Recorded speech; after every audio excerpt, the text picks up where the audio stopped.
정부가 어제 고용 동향과 정부 정책을 발표했습니다. 3대 고용 지표가 모두 개선됐다는 정부의 주장과 달리 고용 상황에 대한 갑론을박은 여전합니다. 오늘 집중진단에서는 고용시장 상황을 자세히 살펴보겠습니다. 다양한 의견 문자 샤프 3698번으로 보내주시면 실시간으로 반영하겠습니다. 이 자리에 정용건 사회연대 포럼 운영위원장님 그리고 한치호 행복경제연구소장님 자리하셨습니다. 두 분 어서 오십시오. 네, 안녕하십니까. 네.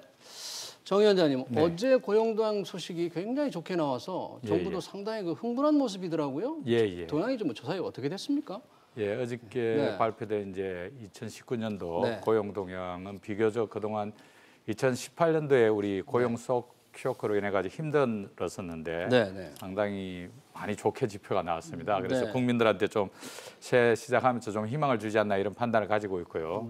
조금 자세히 살펴보면은 고용률이 66.8%로 전년 대비해서 0.2% 올랐습니다. 그리고 실제로 취업자 숫자가 32만 2천 명이 늘어났습니다. 그래서 상당한 취업자 숫자의 증가폭이 있었고요. 또 청년층의 고용률도 우리가 걱정을 많이 하고 있는 청년층의 고용률도 43.5%로 전년 대비해서 0.8% 상승했습니다. 또 여성 부분과 관련해서도 여전히 이제 우리 여성의 고용률이 낮은 부분이 고민인데도 불구하고 여성들도 0.7% 올라서 51.6%. 그래서 전체적으로 여성의 숫자들도 상당히 21만 명 정도 이렇게 많이 올라왔습니다. 그래서 비교적 정부의 어떤 기뻐하는 모습에 수치적으로는 상당히 좀 국민의 만족도를 채우지 않았나 이렇게 판단하고 있습니다. 그러니까 취업자 증가 폭이 1년 전에 비해서 30만 1,000명이면 2,000명. 지난 2018년보다 훨씬 늘어난 건 이제 숫자상으로 9만 7천 명에서 많이 늘어났습니다. 그런데 만약에 18년과 19년 2년을 평균으로 한다면 한 20만 명 정도가 되겠는데 연평균 20만 명 그렇죠. 정도. 한치호 소장님은 이 고용동향 통계를 보면 이제 19년은 30만 명 그리고 18년은 9만 명 정도. 17명 정도. 합하면 평균 20만 명인데 전체보다 조금 합해서 보면 좀 낮을 텐데 어떻게 평가하십니까? 저는 이 통계 결과를 보면서 좀 안타까운 점이 좀 있었습니다. 어떤 면이 안타까운가요? 사실은 작년에 이렇게 저렇게 장관들을 많이 배석시켜서 좀 발표를 하셨어야 되는 거거든요. 우리가 이렇게 현재 결과가 안 좋기 때문에 앞으로 더 열심히 일을 하겠다라는 그런 결의를 보여주셨어야 되는데 작년에는 그렇지 못했고 올해는 오히려 우리가 잘했으니까 뭐 이렇습니다라고 장관들 나오셔서 하셨는데요. 원래 고용동향 발표는 통계청장 한 사람이 되는데 어제는 장관들이 거의 다 나왔더라고요. 그래서 그 많은 그 전문가들 기저효과라는 말씀 많이 하시잖아요. 워낙에 안 좋았기 때문에 지금 좋아졌다. 근데 사실 이게 일반 기업에서도 이런 일들이 많이 있거든요. CEO들이 새로 들어오면 그동안 했던 매출 실적은 전부 다 좀 부실이 많았어. 그래서 좀 낮춰놓고 다시 올리는 성향이 있는데 그런 모습을 보는 것 같아서 사실 정부에서 뭐 많이 잘하신 거에 대해서는 칭찬도 해드리고 싶지만 그런 모습에서는 좀 많이 아쉽다는 생각이 들어합니다. 정 위원장님 그래도 고용률은 굉장히 지금 올라가는 추세인 것은 맞는데 고용률이 취업자에서 15세 이상 인구로 나눈 거잖아요. 그렇습니다. 그럼 상당히 괜찮은 지표로 상황으로 볼 수 있습니까? 그렇습니다. 그래서 말씀하신 대로 이제 작년보다 좋아진 거는 2019년이 좋아진 거는 첫 번째는 기저효과가 크다고 봐야죠. 2018년도에 고용 어려움이 있었기 때문에 첫 번째고 두 번째는 사실은 이제 노인 일자리가 많이 만들어졌습니다. 그래서 60세 이상의 일자리가 37만 7천 개였습니다. 근데 이 부분과 관련해서 이제 많은 지적들을 하고 계시는데 실제로 노인 인구가 작년에 3만 명 정도가 늘어났습니다. 굉장히 많이 늘어났죠. 그런 노인 인구가 그렇게 늘어나고 노인들의 일자리와 관련된 고민을 할 수밖에 없는데 기업의 측면에서 이 노인 일자리를 해결하기가 어렵습니다. 그래서 정부가 역할을 해야 되는 것이고 그래서 정부의 일자리 창출을 위한 특히 노인 일자리 창출을 위한 정부의 노력이 주요한 측면이 있었다. 저는 이걸 부인해서는 안 된다고 생각합니다. 전체 인구 중에서 노인 인구가 60세 이상 노인 인구가 1,100만 명 정도 되는데 이 노인의 일자리 문제를 그냥 두고 갈 수는 없는 문제이기 때문에 그런 거고요. 그다음에 이제 세 번째로 이제 사실은 단기간 노동자들이 많이 좀 생겼습니다. 이 부분들은 이제 우리가 최저임금 인상에 따라서 일자리 쪼개기 이게 좀 현실화된 측면이 있는 것이거든요.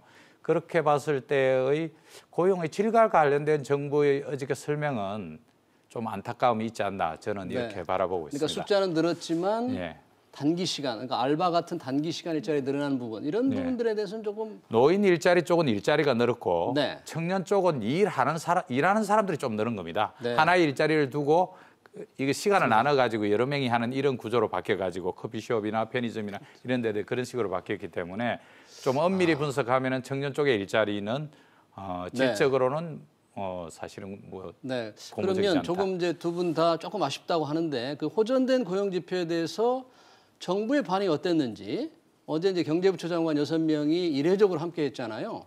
그 부분에 대해서 한번 어제 얘기한 내용을 좀 듣고 토론을 이어가 보겠습니다.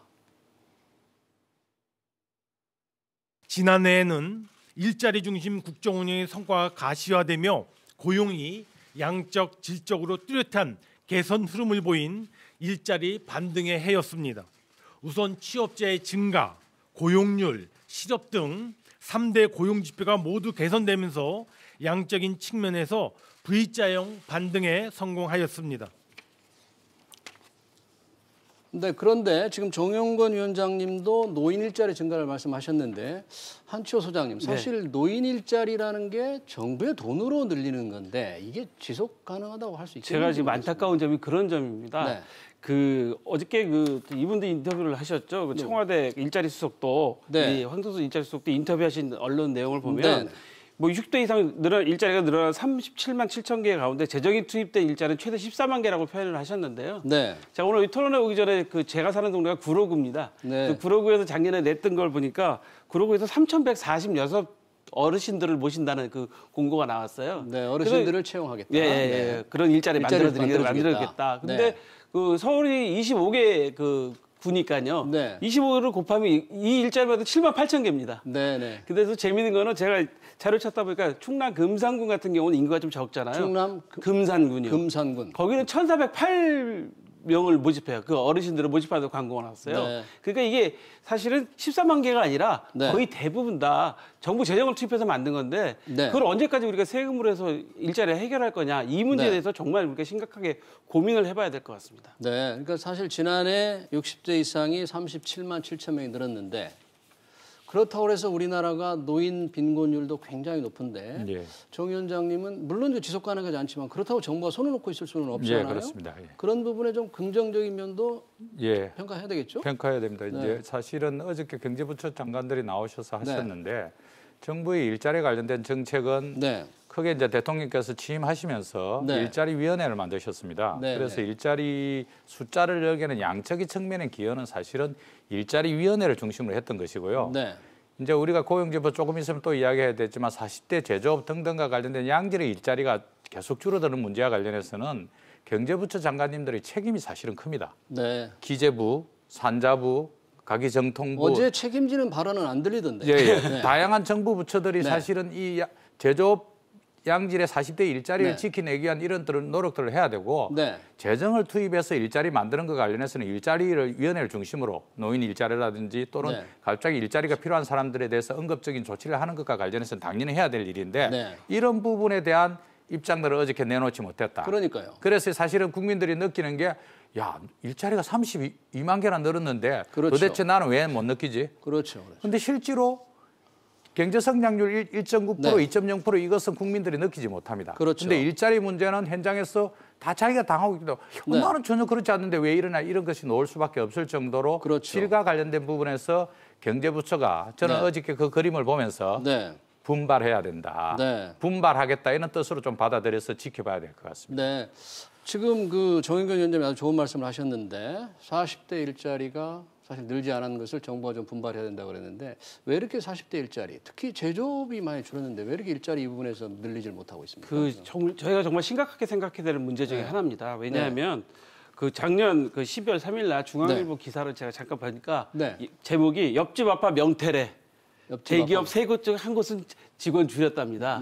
그러니까 이게 지금 40대 명태를 좀 많이 받고 있잖아요. 좋은 일자리가 산업구조가 바뀌고 있어서 얼마 전에도 은행권들도 그 일자리를 많이 지금 명태를 받고 있고 그다음에 항공산업도 어렵다라서 명태를 받고 있고 명태 받고 있는 회사가 한두 군데가 아니거든요. 그래서 일자리가 사실 한참 일해야 될 40대, 50대 그 연령대 일자리들이 줄어들게 되니까 당연히 산업의 허리가 끊기게 되는 거죠. 그러니까 그 허리가 끊기는 건 뭐냐면 그분들이 한참 돈을 벌어서 자녀들을 그 키워야 되는 그런 그 가장들인데 네. 그분들의 일자리가 사라진다는 것은 네. 정말 심각한 문제죠. 근데 네. 거기에 대한 대책을 이제 3월까지 내놓겠다고 정부에서는 말씀을 하셨는데 대통령도 그분을 이제 말씀을 하셨어요. 네, 근데 저는 어떤 대책이 나올지 솔직히 기대는 안 됩니다.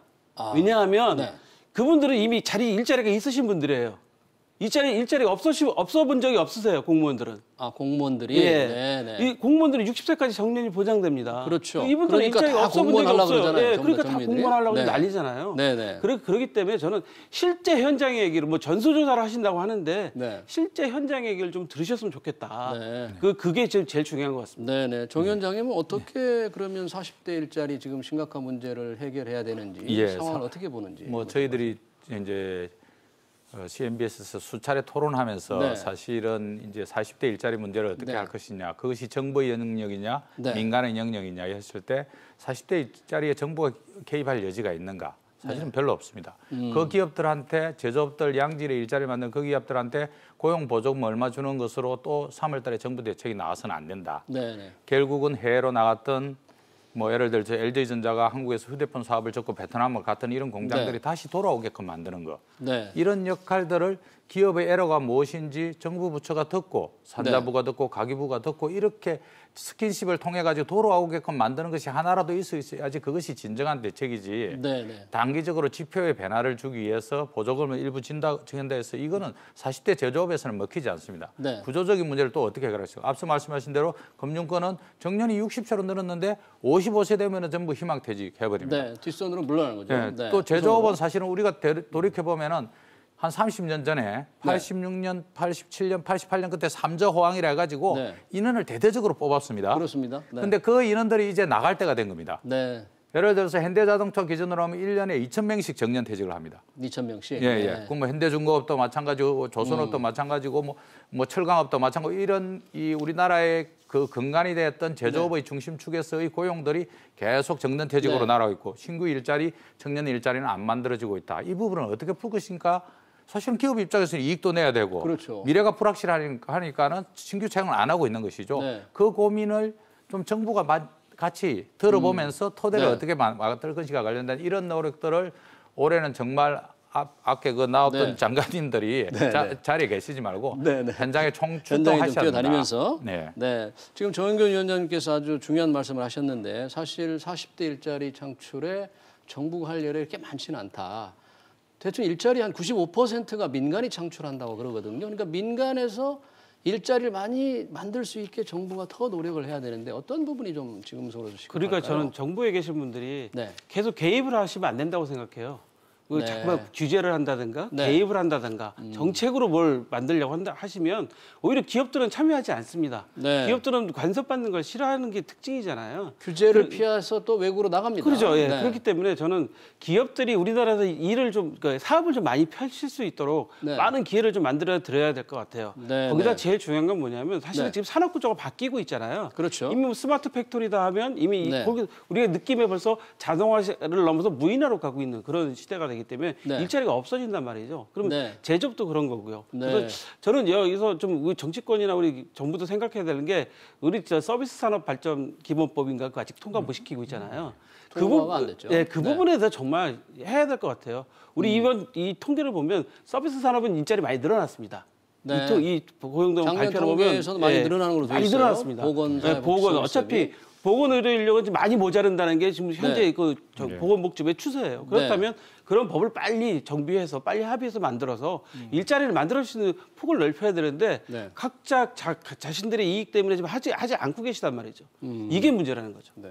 서비스 부분의 일자리가 많이 늘어날 수도 있고 또 늘어나기 위해서 법안도 지금 준비가 돼 있는데 통과가 지금 안 되고 있는 것은 뭐 정부의 노력은 좀 있지만 국회가 또 협조를 안 하기 때문 아닐까요? 그렇습니다. 이제 뭐 사실은 노동 관련한 주요한 입법안들 포함해서 사실은 뭐 국회가 정상적인 기능을 제대로 하지 못했기 때문에 그러는데 이제 뭐 총선 국면으로 들어간 상황이고 상반기는 국회를 기대할 수도 없고 그렇죠. 정말 우리 국민들이 이번에 잘 뽑으실 때 능력 있고 잘하실 분으로 좀 뽑아가지고 하반기 국회는 좀 정상화돼서 국민들한테 좀 실질적인 희망을 좀 줬으면 좋겠고요.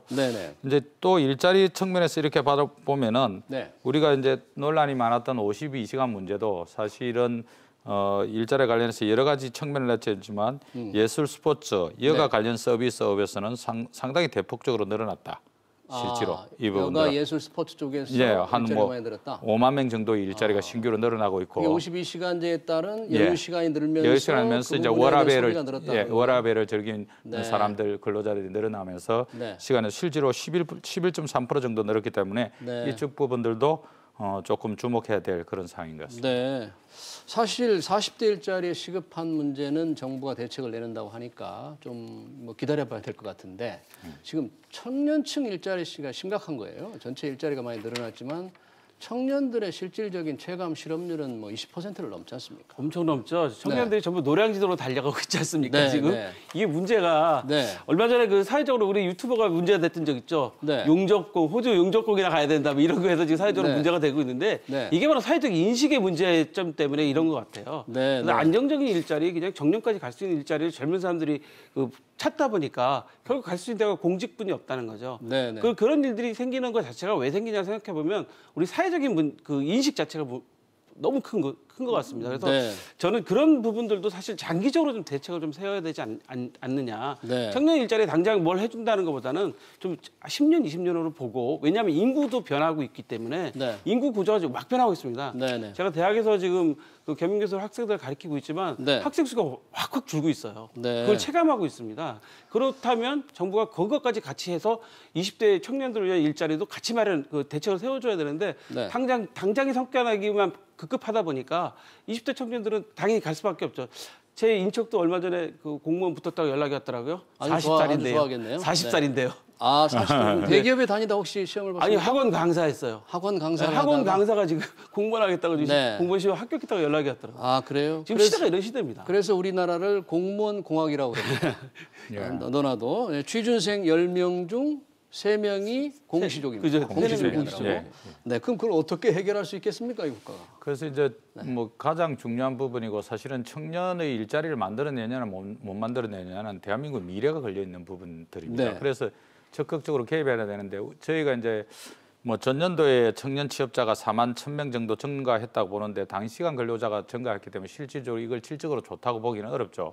그리고 누가 봐도 청년들의 양질의 일자리가 늘어났다고 보기 힘든 구조인데 실제로 이제 OECD 선진국들, 뭐 미국을 비롯해서 선진국들의 고용률이 한 55% 정도 됩니다. 청년 고용률이. 청년 고용률이. 예, 우리가 한 10% 정도 낮은 이런 구조에 있거든요. 이걸 갖다가 신속히 올려내야 된다. 그런데 사실은 뭐 지금 기업들이라는 것이 고용을 책임을 지고 있는 기업들이라는 것이 현재의 임금 체계 구조를 어렵다 이런 이야기들을 하고 있는 것이거든요.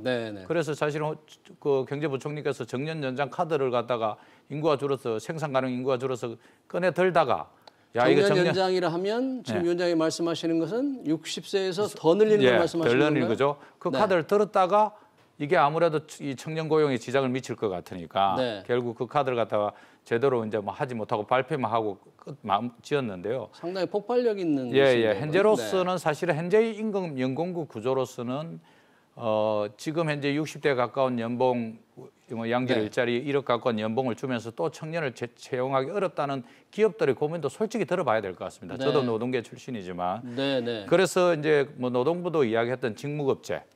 또 노동조합들도 사실은 우리 한국의 기업별 노동조합에서 산업별 체계로 바뀐 것이 산업 내의 노동자들이 동일 가치 노동에 대해서는 동일 임금을 받자. 동일 직무에 대해서는 동일의 임금을 받도록 하자는 이런 구조로 짰거든요. 근데 그게 도입되지 못했어요. 근데 최저임금도 올라오고 여러 가지 구조의 변화가 일어났기 때문에 이제 임금 체계의 변화를 통해서 노동자들은 장기적으로 안정적인 직무, 숙련도에 맞췄던 그에 따른 임금, 마찬가지로 기업도 계속 기간이 많다고 해가지고 임금 부담을 가질 수 있는 이런 구조에서 빨리 벗어나게 하는 이런 것들도 여전히 청년 고용을 도움되는 것이고요.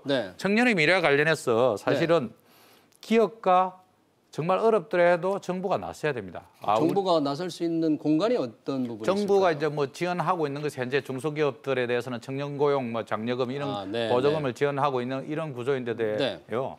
사실은 청년이 직장을 구할 때까지 사회적 안전망을 작동시켜 주는 것과 관련해서도 고민을 해봐야 됩니다, 실제로.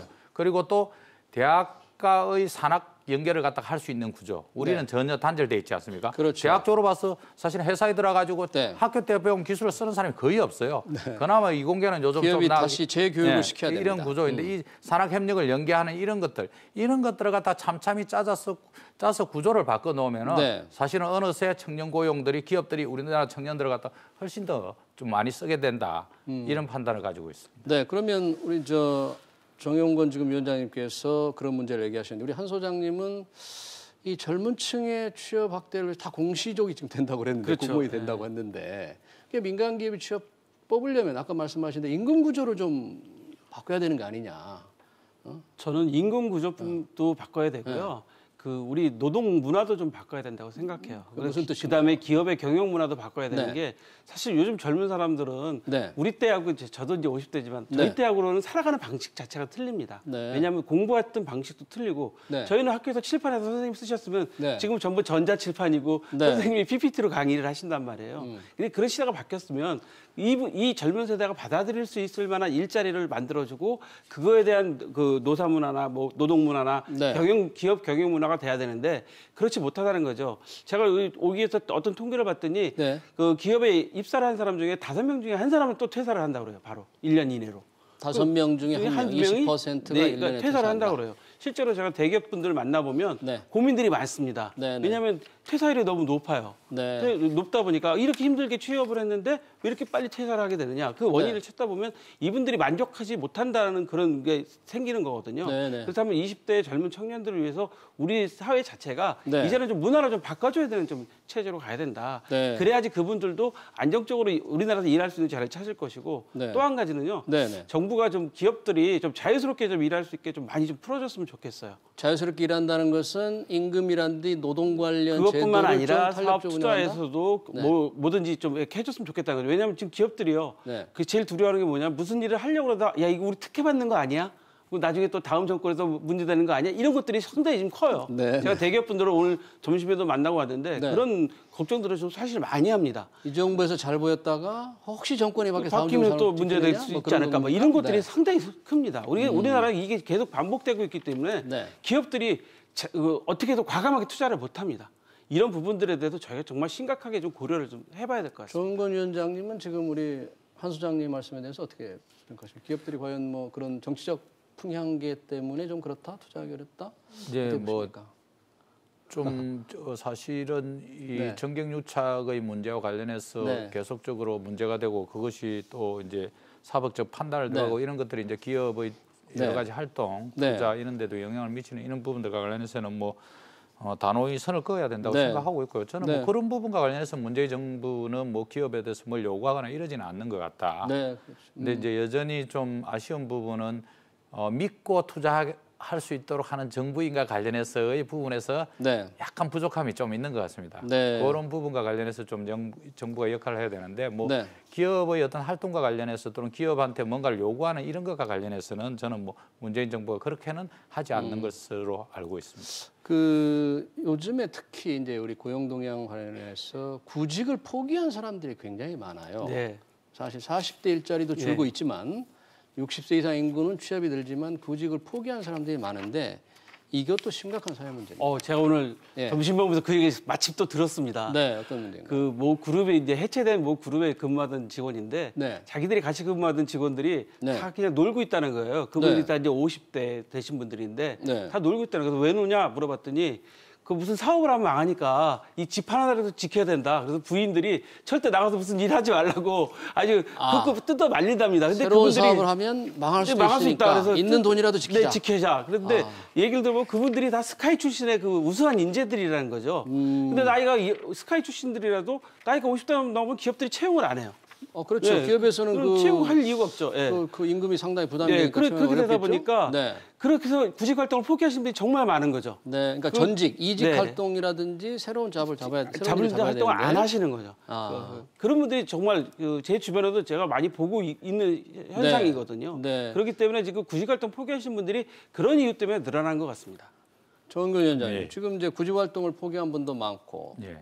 또 아주 그런 단념하는 사람들에 대해서 어떻게 하면 좀 새로운 일자리 찾을 수 있도록 좀 지원을 할 수 있을까요? 정부로서도 꽤 고민되는 지분이고 사실은 이제 정부가 인구가 줄어들고 특히 네. 생산 가능 인구가 줄어든다고 걱정이 많은데요. 네. 실제로 이제 뭐 출산율과 관련된 그 거시적인 정책도 펴야 되지만 네. 사실은 비경제 활동 인구, 특히 실업자에 포함되지 않는 이 시어섬 네. 관련된 인구들이 계속해서 급속하게 증가되고 있습니다. 네. 2017년에 10만 명이 시어섬이 늘어났는데 2018년에는 11만 8천 명이었는데 네. 작년에는 23만 8천 명이 그냥 쉬었습니다. 그냥 쉬었다? 늘어난 찾지 숫자만. 않는 사람들 예. 그런 거죠. 그래서 그 일자리 찾을 생각도 안 한 사람이 292만 명, 209만 2천 명입니다.